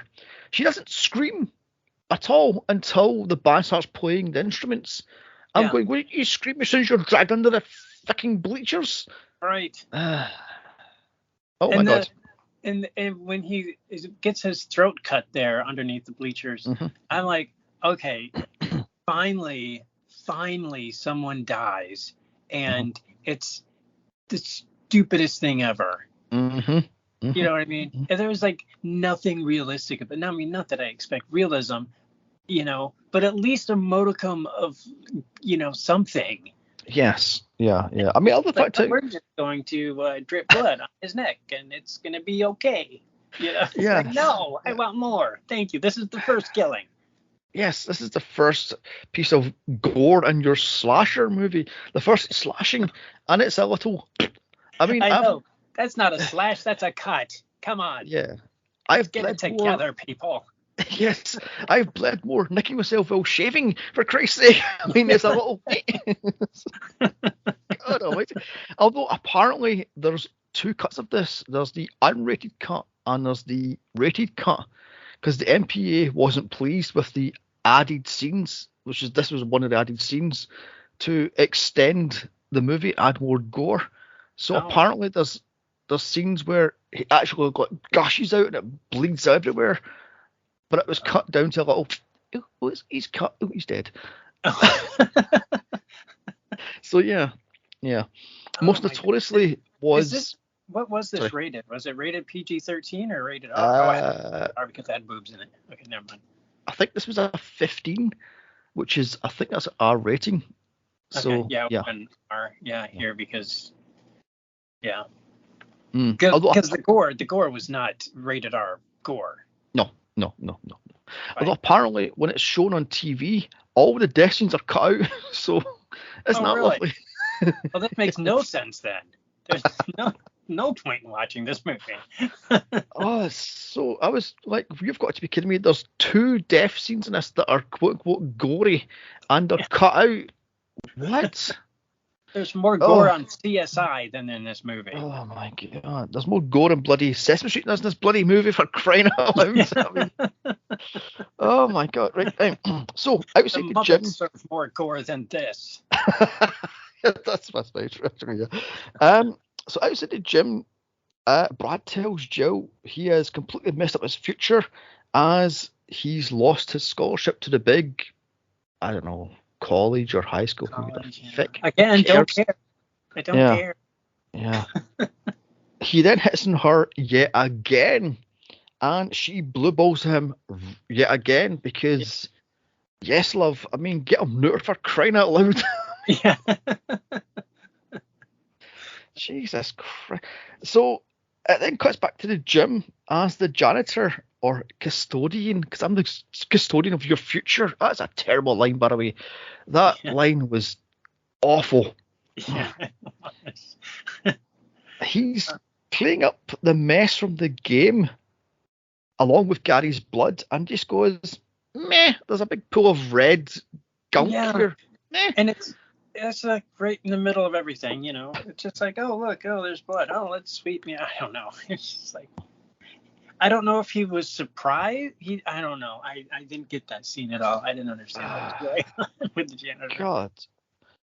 Who cares, frankly? I mean, Yeah, exactly. I hated that character. Oh, God. So, next morning, Brad Pitt takes his car into the school.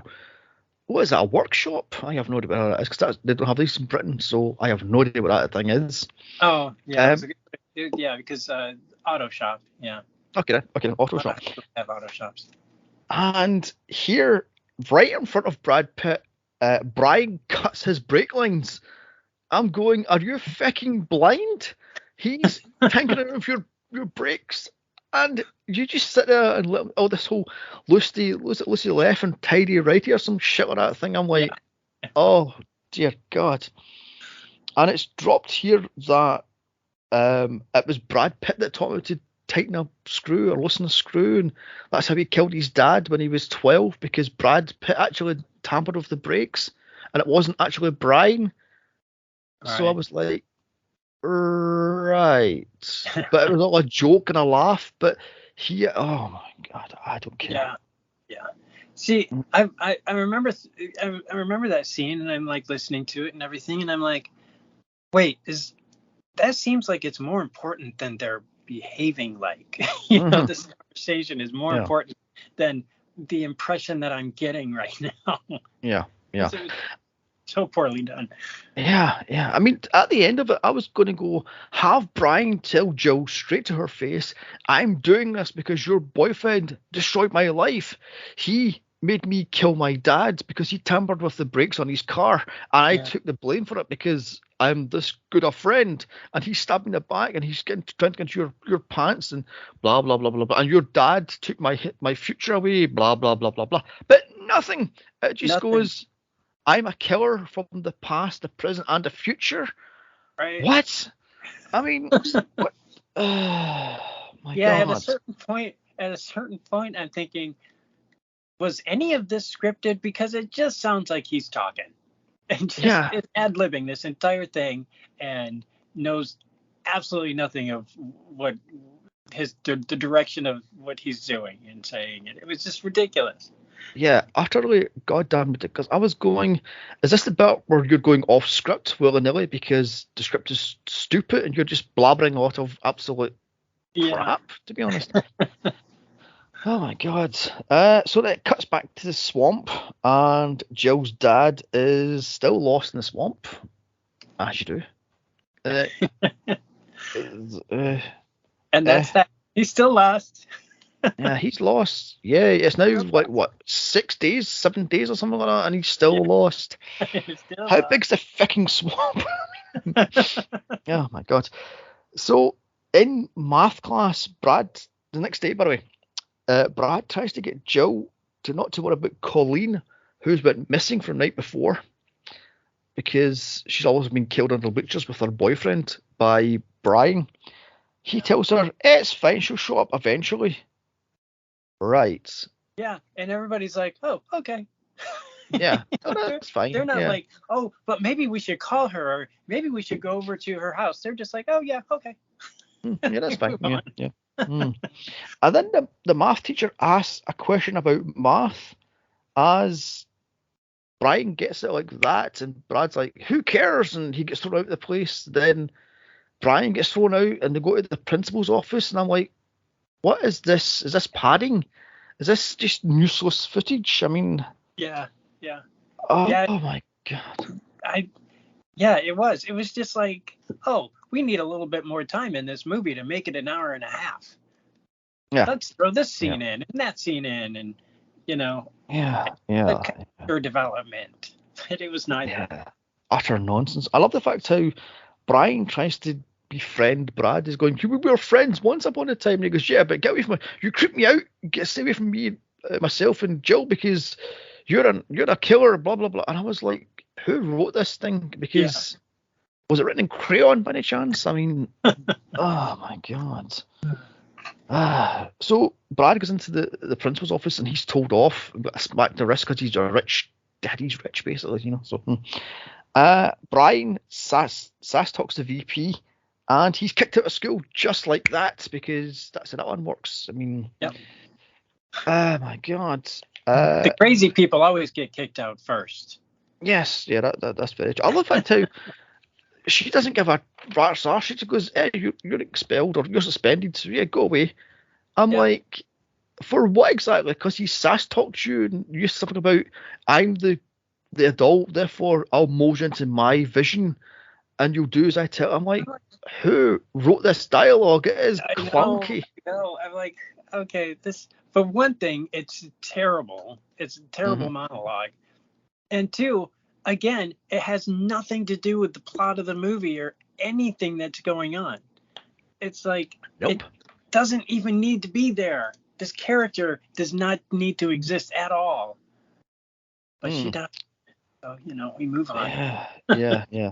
So then Brad walks Jill to the girls' locker room through the gym, which pisses off the janitor for reasons. Yeah. Something about the janitor will be his only teacher he remembers. The fuck? I mean, what? He's going, I'm the custodian of your future. You will remember me because I'm no teacher, remember? Yeah.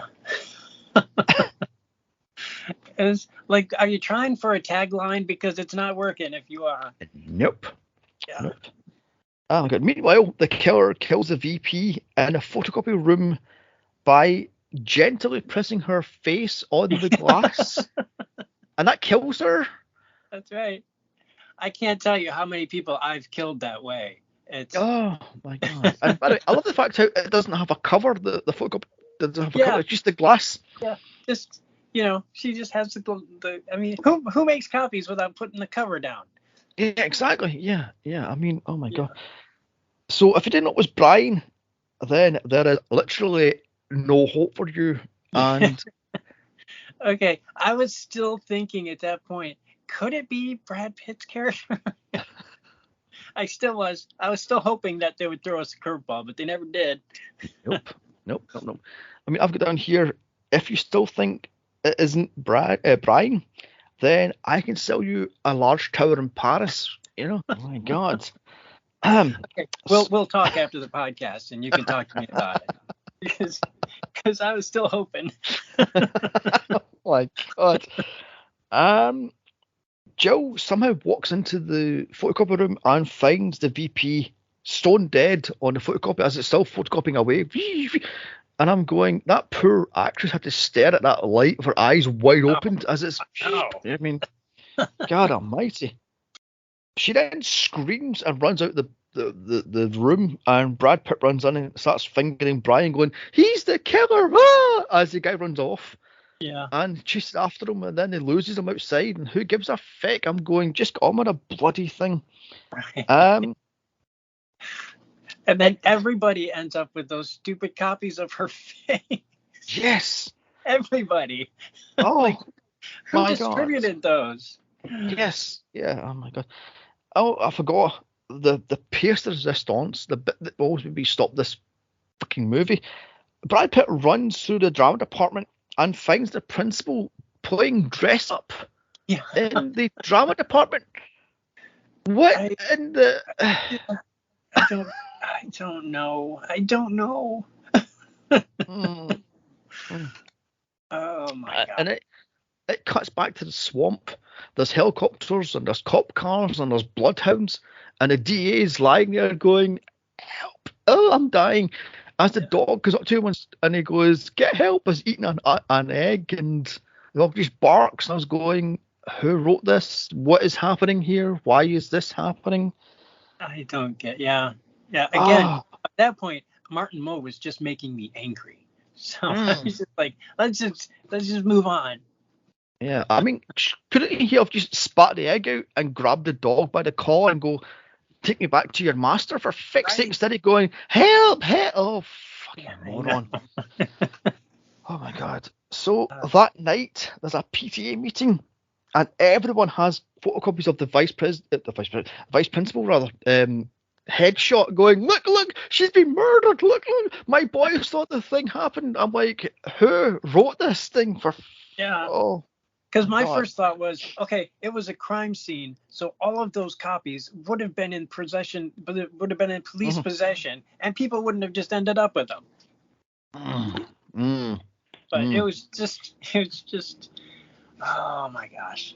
Oh, yeah. This was so bloody stupid. So the principal tries to play it down, but Brad Pitt's father is having none of it, as he points out 2 students and 1 teacher is missing. Plus, the VP is dead. The vice principal, rather, is dead.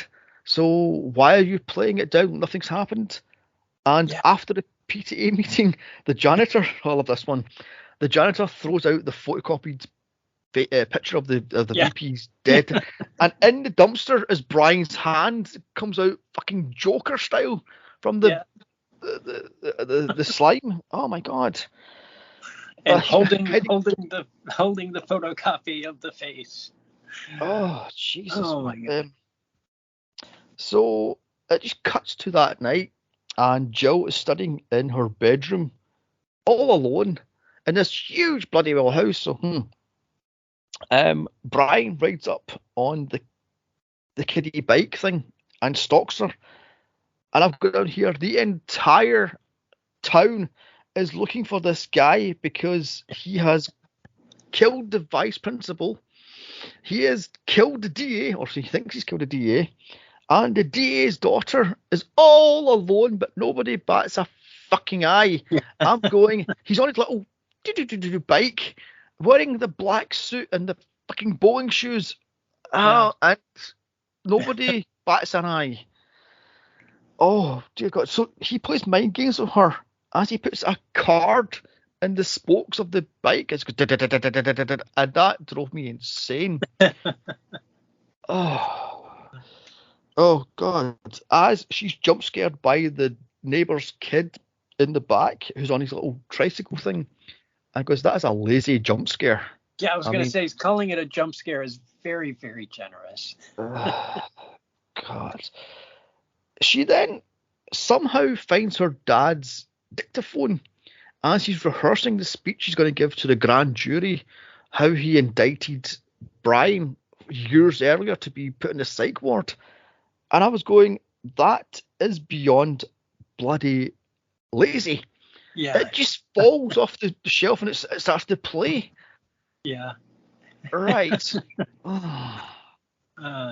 And she acts like, oh my gosh, I didn't know any of this existed and was true.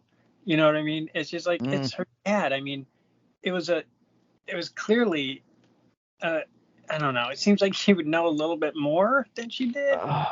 Yeah. I've got it here. Did Brian escape the mental institute? Is that why he only has one outfit? I mean, did he just run for it? And yeah, I mean, he was released, right, officially? Or did he escape? He must have released because the school has documents saying he was released days earlier, so he must have been. But it would have been better if he actually escaped the institute and he faked the documents and all that crap. But that would have been a better fucking horror movie. That would have been a better script, But moving on. So, oh God, this is where I lost the will to live, frankly. Next day, the principal tells the school that the school will be having a service for the vice principal at the local church. So the school will be closed for that entire day, which means they didn't have to pay extras to be around the place because there's. Right. So, I mean, there's. Moving on. Meanwhile, that's actually kind of clever. I guess. Yeah, that's true. Easier to film. Yeah, that is very true. Actually, I thought myself.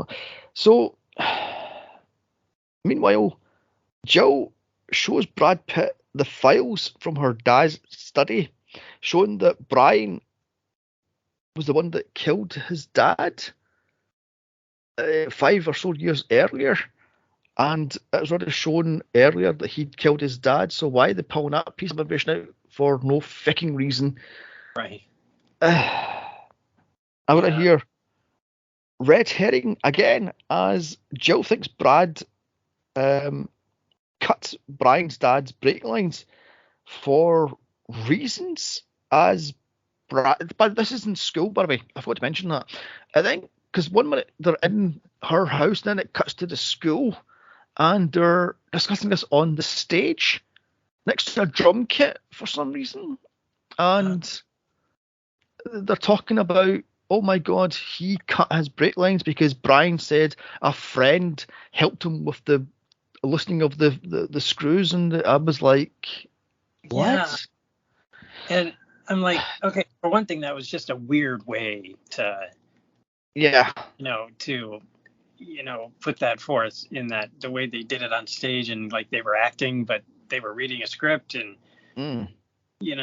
it was weird. And it took me a minute to try to figure out, okay, but I don't know. It was very awkward. The whole thing was awkward. Yes. As Brian is stalking them from behind the scene, then he cuts in front of them and spins the cymbal and makes the noise that turns him around, and he's vanishing to fresh air. And then he's behind this curtain again. I'm like, how did he teleport? Is he Michael fucking Myers? Is he? Oh my God. So cut to the gym class as the pervy gym teacher is all for Jill, quote, teaching her how to use a bow and arrow. As you do. Yeah. In walks Brad Pitt, and the teacher tells him to leave because he doesn't have his, what the hell it was, uniform or PE kit, I think it was. He then tells him if he didn't show up the next day in school dressed for gym, he will fail class, therefore be kicked out of school, therefore not graduating high school. And I'm going, who cares? Yeah, again. Yeah. Oh my God. So in the swamp, the DA is still lost. I've down here, how big is this fucking swamp? Louisiana? I mean, Jesus. Just make it end. Make it end. It's been, what, a week since he's been lost in this bloody swamp, for crying out loud. Yeah. Oh, so he's got eggs. He's fine. Yeah, he's got an egg. Yeah, woo. Oh my God. Anyway, so that night, Brad Pitt visits Jill's home drunk, as you do. Hits on her yet again, and she throws him out and takes a bath because reasons. Yeah. She doesn't even take a bath. She just washes her hair. That's true, actually. Yeah, she fills the bath and puts bubble baths in it. She then strips down to her pants and she's washing her hair, and in stalks Brian because, of course, he's inside her house because logic. Let's not jump to conclusions about logic here. Oh my God. She then pulls a pair of scissors out on him and cuts him in the face. And he goes, okay, kill me with these scissors if you think I'm the killer. She goes, oh no. It cuts to the bedroom and she's asleep and he's watching her sleep. Yeah. Right. and then she's on the phone, and she gets off the phone and she like turns around and she's not even startled by the fact that he's staring at her. It's like, yeah, she just wakes up, she answers the phone, she hangs up the phone, she turns around and like, oh look, it's you. You know, it's like, oh yeah. Don't you think you respond a little differently? Oh God, I forgot. He sweet talks her saying, it wasn't me, it was Brad Pitt. He cut the brake line for my dad's car, and he's done this and he's done that. He's the killer, not me. And she falls for that because she's a fucking idiot. I mean, oh my God. As you said, Brad Pitt calls her. She picks up the phone. He's still drunk, ranting about how he'll kill the gym teacher. She tries to calm him down, and he just drops the phone and runs off because... Right. Yeah. He was a little too upset about that. Yeah. I mean, I realized he was drunk and probably emotional, but there was a little bit much going on there in that scene. I mean, he's already lost his scholarship, so what's he going to do? He fails high school. He has to repeat the year over again. Wow. I mean. Yeah. He was just a mess in that phone booth. So Brian then puts the final nail in the coffin as he pulls out the picture of the vice principal dead in a photocopier, and the ring. Look, it's Brad Pitt's family ring. He's the killer. Oh my God. Right. Did they explain how the ring got there in the first place in the photocopy though? Yeah. There's a bit in the math class where Brad has the key and he passes the key along the class back to Jill, and Jill hands him back the ring. So I'm guessing Brian pocketed the ring and didn't give the ring back. So I'm guessing that's how he gets the ring. Logic somewhere. Yeah, somewhere. Don't look too hard. Oh my god. So Colleen says, "Is it right that you had shock treatment as they go back to the school?" And she talks about, "Yeah, I had it, and this is shock treatment, and blah blah blah." And then they break into school, and somehow the Brad Pitt is pissed off as the pervy gym teacher tells him to get changed or he's going to lose his diploma and blah blah blah blah blah. They go fuck you, fuck you, via that. Who wrote this? An angry 17-year-old? I mean, Jesus Christ. I know you are, but when am I? My God. The teacher is then bouncing a trampoline as the killer gets a flagpole and goes under the thing. And how does he? Why did you just ram him when he's bouncing up and down? Stab him in the back with the thing, not go under the thing with it. Oh my God. And I will tell you though that was really the only good kill in the entire movie. Yes, that's true. That is very true. Yeah. Yeah. Although apparently the uncut version, you get to see the teacher like bouncing on it as the blood splits everywhere and there's like blood coming up, and the other version just cuts all the way back. You don't see him moving. Although clearly that flagpole is nowhere near his body, as it is about a foot behind him, and he's just lying there. He's just I'm like, what? Oh my God. Let's not analyze the scene too much. It's the best kill in the entire movie. Yeah, that's true. That's very true. So that's the ultimate frame job, as Brad has killed the pervy teacher. So Brian and Jill break into the school to kill. But the janitor finds Brian and Toxic Avenger Brian with his mop, menacing with his mop. And I'm going, how did Brian kill the pervy teacher if he was outside with Jill? What did he split himself into two? What? Oh my God. So then Jill runs off as the janitor stalks her with his mop menacingly. She hides in a chemistry lab but finds Colleen and Gary's long dead body in a random closet for reasons. Yeah. And the look on the guy's what is it, Gary's face? It's like this surprised look. I'm like, okay, he's been dead for a few days now. I don't think he's gonna have that surprised look on his face. Yes. And I love the fact how he doesn't have a cut in his neck. He's just roped up with I don't know, skipping ropes, the hell that was. And she then runs for it straight into Brad Pitt. And she tries to run away, but then she runs into the math teacher who's there for some reason, because apparently the school's closed. So why is the math teacher there? And why is the pervy janitor there? And why is the pervy gym teacher there? And oh my God. The math teacher then runs for it as he drags them into his class. Jill tells the teacher it's not Brian, it's Brad. Oh, look, he's got the thing. Oh, who cares? In the math room, the killer has left a quiz saying there's 2 doors and there's 2 trains, and who gives a fuck, frankly. The math teacher gets the thing wrong, and here Brian goes off the fucking and the movie goes off the rails also, as he impales the teacher with the axe in the head, and the guy's holding the axe. Did you catch that? He's holding the axe in his head, and he's like, "Oh, best rubber axe ever." Oh, it's like wiggling. The rubber axe is like wiggling in his head. It's like, okay, it's not real. Yeah. And here, Brian Bond von monologues why he's doing it. Right.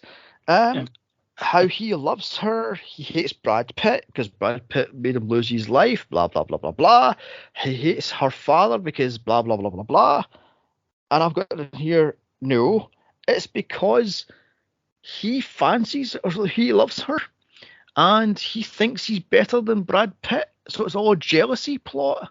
Yeah. Wouldn't it be better if it was revenge because Brad Pitt stole his life and her father put him in jail for 5 years and he's like shocked all every day and such?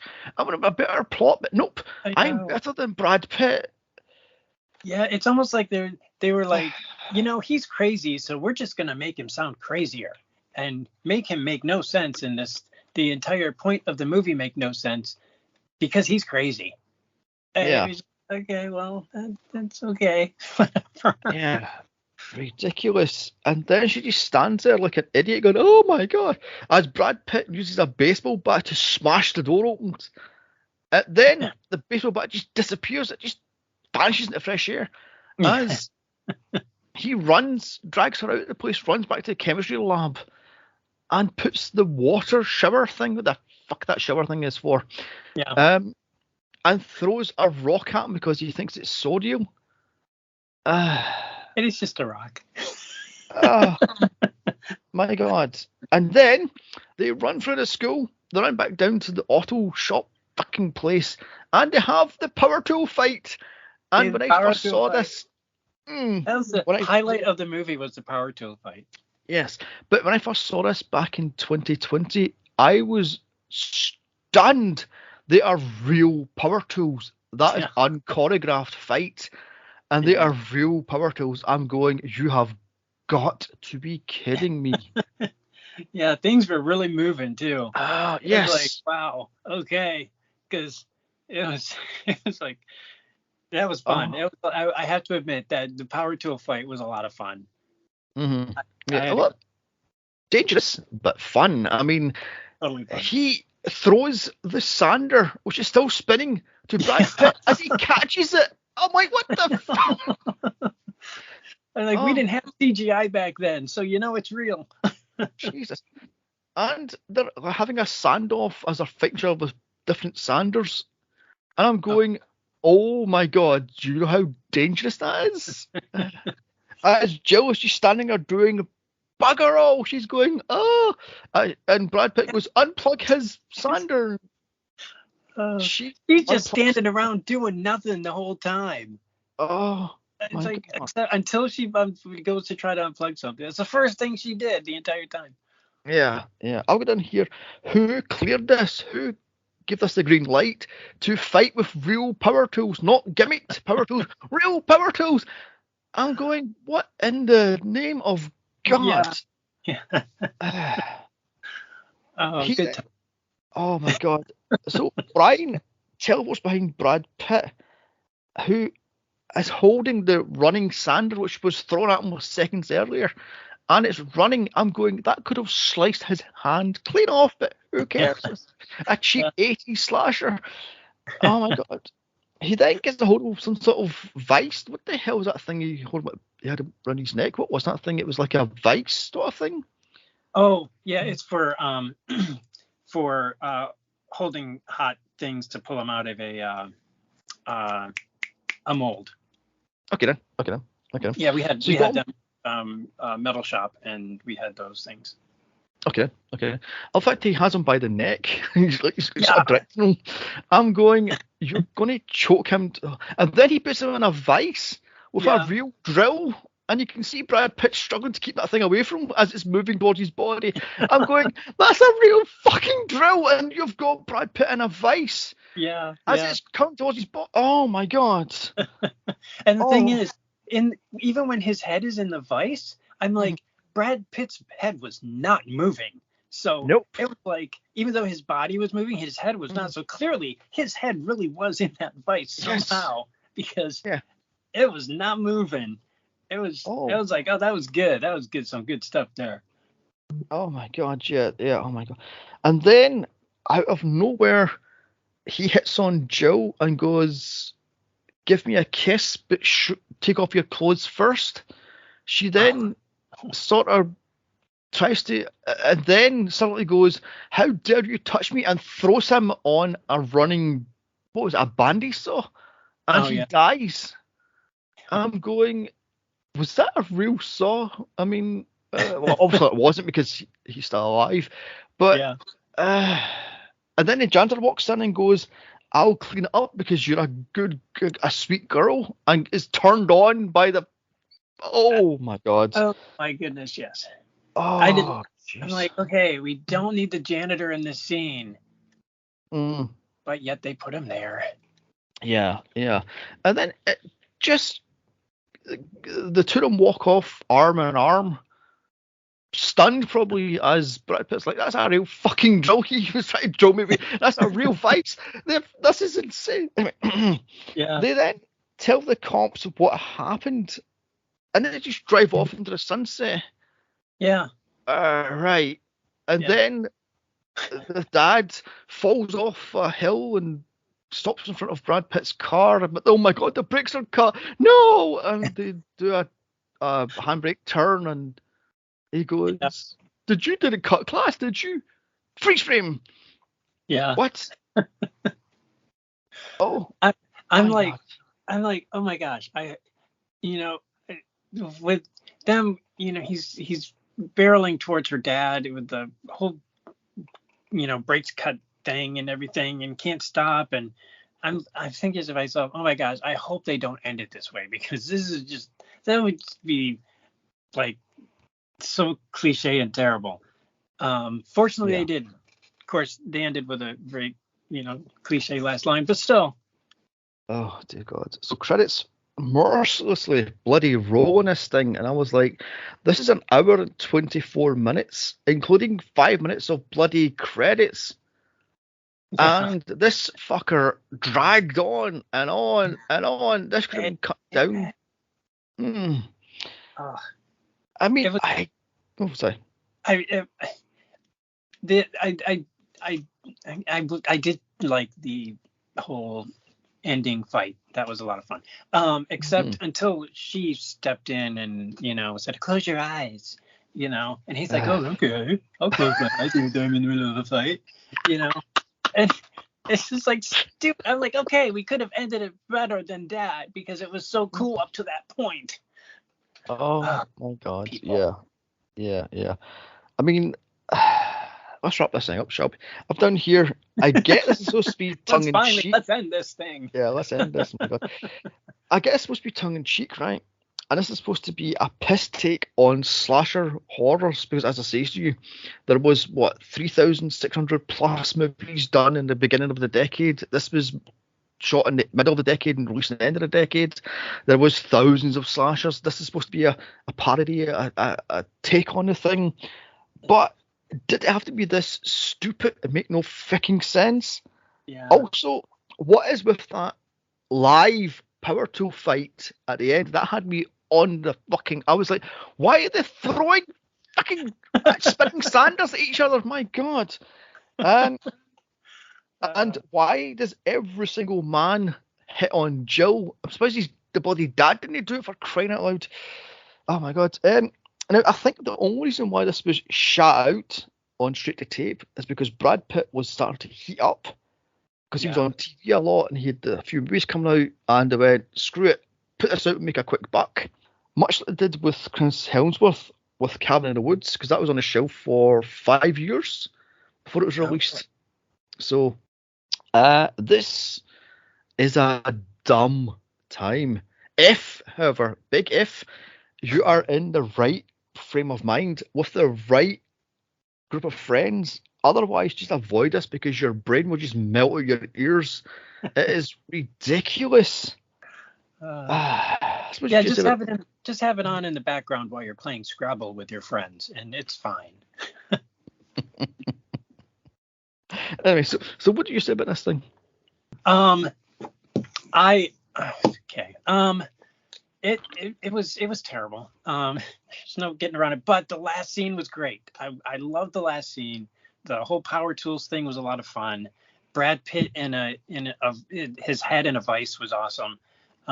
him kicking away the drill as he says it's getting closer was like brilliant. I don't know why, I just loved him doing that because he just seemed so desperate for it to not hit him.